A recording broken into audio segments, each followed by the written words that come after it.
Welcome to the 30 Day Challenge, Day 11. Yesterday, we talked about present and past progressive tenses. Today, we will talk about 15 English expressions related to time and sequence, opinion and clarification, introduction and transition, and importance and urgency. In expressions को use करके आप कहीं पर भी अपनी impression बना सकते हो पर इसके पहले कि हम शुरू करें I hope you remember this important message. Let's get started. First is related to time and sequence, which is in the blink of an eye. जैसे बोलते हैं ना हिंदी में पलक झपकते ही, इंग्लिश में इसको बोलते हैं in the blink of an eye, जिसका मतलब होता है extremely quickly और instantly. For example, the car disappeared in the blink of an eye. मतलब पलक झपकते ही कार गायब हो गई. Life can change in the blink of an eye. The second one is at the end of the day. मतलब ultimately, finally, या फिर हिंदी में बोल सकते हैं अंततः. इसके एग्जाम्पल्स होंगे at the end of the day what matters is your happiness, या फिर we argued a lot but at the end of the day we are still friends. कभी कभी दुकानदार भी बोलते हैं ना कि मैडम या फिर सर आप पूरा मार्केट घूम लीजिए लेकिन सामान आप मेरे ही दुकान से खरीदेंगे. So they are simply saying madam at the end of the day you are going to buy this from my shop only. The next one is all of a sudden, जिसका मतलब होता है सडनली या फिर अचानक से जिसकी उम्मीद नहीं की गई हो. All of a sudden it started raining heavily. मतलब सुबह से तो बिल्कुल धूप था, मौसम एकदम साफ था, but all of a sudden it started raining heavily. He left all of a sudden without saying anything. Next is as soon as. Hindi में जैसे बोलते हैं जैसे ही घर पहुंचूंगा कॉल करूंगा. मतलब immediately after a particular event और टाइम, किसी पर्टिकुलर इवेंट या टाइम के जस्ट बाद. For example I'll call you as soon as I reach home. मतलब जैसे ही मैं घर पहुंचूंगा कॉल करूंगा. As soon as the bell rings, the class will start. तो क्लास कब शुरू होगी? जैसे ही बेल रिंग होगा क्लास स्टार्ट हो जाएगी. The next one is sooner or later. इसका मतलब होता है eventually और at some unspecific time in the future. Hindi में कह सकते हैं कभी ना कभी, आज नहीं तो कल. Examples: sooner or later you'll realize the importance of this decision. या फिर she will figure it out sooner or later. या फिर sooner or later I will start speaking in English fluently. The next one is related to opinion and clarification. जब आप अपनी opinion देते हैं या फिर कोई clarification देते हैं, किसी बात की सफाई देते हैं, तो उसके लिए ये सारे expressions यूज कर सकते हैं. पहला है believe it or not, मानो या ना मानो. तो कुछ ऐसा पॉइंट इंट्रोड्यूस करना जो कि बिल्कुल सरप्राइजिंग हो या फिर अनबिलीवेबल हो, लेकिन फिर भी वो सच है तो आपको बताना है. फॉर एग्जाम्पल अगर मैं आपसे बोलूं कि धोनी मेरे घर आ रहे हैं चाय पीने, राइट? नहीं मानोगे ना. I will start it like this. I will say believe it or not, Dhoni is coming to my place to have a cup of tea. The other examples can be believe it or not she is travel to 20 countries already. या फिर believe it or not I have never tested chocolate. यहाँ पे जो she's लिखा हुआ ना, she apostrophe S, ये she is नहीं है, शी हैज है. The next one is to be honest. तो जब भी आपको कड़वा सच बोलना हो you can use this to be honest.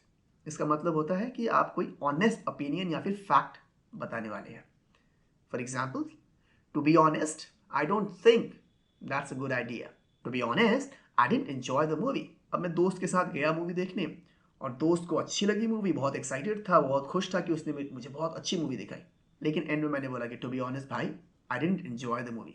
तुमने एंजॉय किया, I did not. The next one is as far as I am concerned. इसका यूज हम तब करते हैं जब हम अपना पॉइंट ऑफ व्यू बताते हैं, अपना ओपिनियन बताते हैं. वो फैक्ट नहीं होता है, मुझे कैसा लगता है वो मैं बता रहा हूँ. जैसे हिंदी में बोलते हैं ना, जहां तक मेरा मानना है, या फिर जहां तक मुझे पता है, या फिर जहां तक मैं जानता हूं. इस तरीके के एक्सप्रेशंस को हम इंग्लिश में ऐसे बोलते हैं. कुछ एग्जाम्पल्स देखते हैं. As far as I am concerned this is the best restaurant in the town. Second, as far as I'm concerned, the project is complete. The next one is needless to say, something obvious or evident. मतलब कोई ऐसी चीज जिसको कहने की जरूरत नहीं है, वो बिल्कुल साफ साफ दिख रहा है कि हाँ ये ऐसा ही है. फॉर एग्जाम्पल, मेरी एक दोस्त जो है सेकंड आई किसी एग्जाम में, और मैंने वो न्यूज़ ला के उसको दी कि तुम सेकंड आई हो.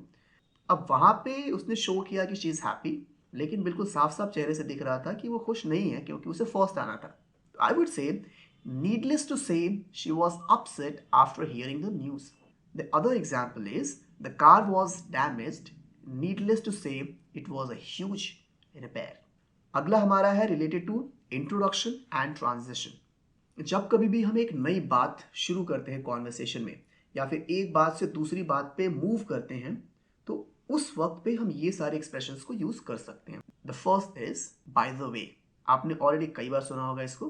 कभी भी जब आउट ऑफ कॉन्टेक्स्ट कोई नई बात हम बताना चाहते हैं then we can use by the way. For example, मैं अपने दोस्तों के साथ बैठ के एक ट्रिप की प्लानिंग कर रहा हूँ कि भाई देख, जब हम चलेंगे इस प्लेस पे तो हम ये 5 जगह ज़रूर घूमेंगे, ये 4 जगहों पे हमें खाना खाना है और ये 3 एक्टिविटीज़ हमें ज़रूर करनी है। और ये सारा डिस्कशन चल ही रहा है, तभी मैंने बीच में बोला bye the way I am not coming on the trip. ये जो भी प्लानिंग मैं कर रहा हूँ ये तुम लोगों के लिए कर रहा हूँ, तुम लोग जाओ but I am not coming on this trip. तो बात कुछ और चल रही थी, वहाँ पे प्लानिंग हो रही थी, लेकिन अचानक से मैंने कुछ और बोल दिया। अब यहाँ पे जो ट्रांजिशन के लिए मैंने यूज़ किया वो है bye the way. The other example is by the way have you finished your assignment. The next is in a nutshell. जब भी किसी बड़ी बात को छोटे में कहते हैं तो वहाँ पे हम यूज़ करते हैं in a nutshell. For example, in a nutshell the company is expanding, या फिर in a nutshell he is a great musician.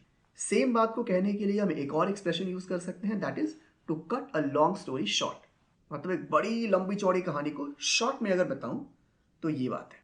मान लेते हैं कि मेरे दो पड़ोसी में आर्ग्यूमेंट शुरू हुई, कुछ टाइम तक वो आर्ग्यूमेंट चली, फिर उन्होंने समझौता कर लिया, एक बीच का रास्ता निकाल लिया, दोनों खुश और आर्ग्यूमेंट खत्म। अब बीच में बहुत सारी चीजें हुई, इन्होंने कुछ बात बोली, उन्होंने कुछ बात बोली। अब अगर मैं लॉन्ग स्टोरी बताने चलूं तो मैं हर एक डायलॉग बताऊंगा, बोलूंगा कि पहले नेबर ने ये कहा, फिर दूसरे ने ये कहा, फिर पहले ने ये कहा, फिर दूसरे ने ये कहा, फिर तीसरा भी आ गया, फिर चौथा भी आ गया। ये सारी लंबी कहानी।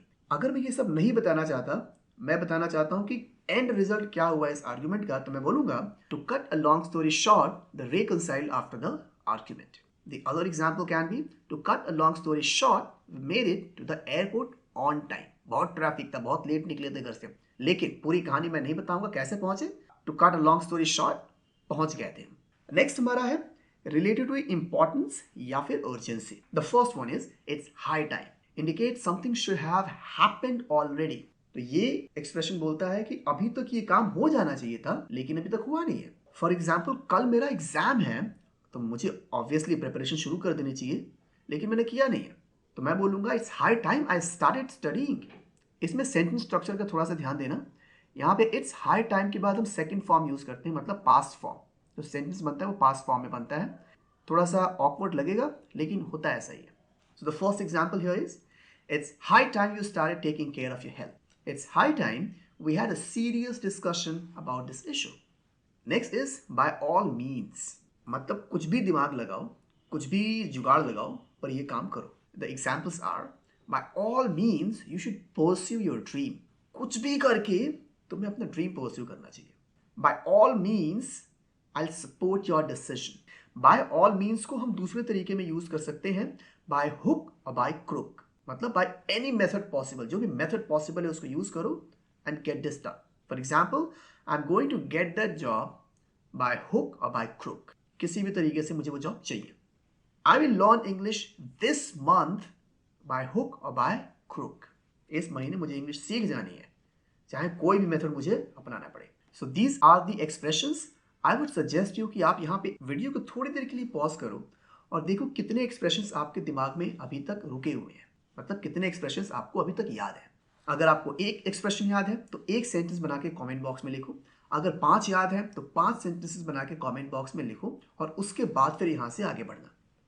Please pause the video and right your sentences in the comment box.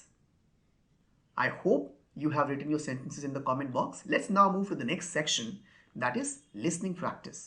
तो लिसनिंग प्रैक्टिस में आपके सामने एक ऑडियो क्लिप आएगा जिसको आप बड़े ध्यान से सुनिएगा। उसके बाद 5 क्वेश्चंस आएंगे। You need to answer all those 5 questions. You can write the answers either in the notepad और इन द कमेंट बॉक्स। और उसके बाद मैं आंसर्स रिवील करूंगा, तो मैच करके फिर मुझे बताना कि कितने आंसर्स आपके सही हुए। Hope you are ready. Here we go. A day of surprises.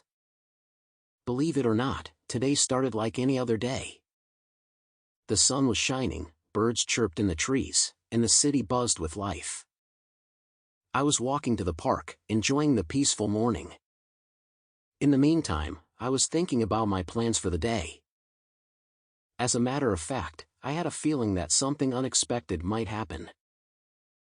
On the other hand, my friend Sam called and invited me for a bike ride. I accepted, eager for an adventure. All of a sudden, dark clouds rolled in, and it started raining heavily. In the blink of an eye, we were drenched. To be honest, we laughed at the unexpected downpour. At the end of the day, we found shelter in a cozy cafe. We were enjoying hot drinks when, believe it or not, a famous musician walked in. As a matter of fact, she started playing live music, and the cafe turned into a mini concert hall. It was an incredible moment. In the meantime, the rain stopped, and the sun came out. On the other hand, the musician finished her performance. At the end of the day, Sam and I decided to head home, surprised by the day's events but grateful for the unexpected joys. I'm sure आपने बड़े ध्यान से audio को सुना. Now let's move to the question. The first question is, what was the protagonist doing when the dark cloud rolled in? A. Riding a bike. B. Walking to the park. C. Enjoying a concert. Second question is, how did the protagonist feel about the unexpected rain? A. Annoyed. B. Surprised. C. Happy. Third is, where did the protagonist find shelter from the rain? A. In the park pavilion. B. In a cozy cafe. C. Under a tree. Fourth is, who unexpectedly arrived at the cafe? A. A friend. B. A famous musician. C. A stranger. And the last question is, how did the weather change at the end of the day?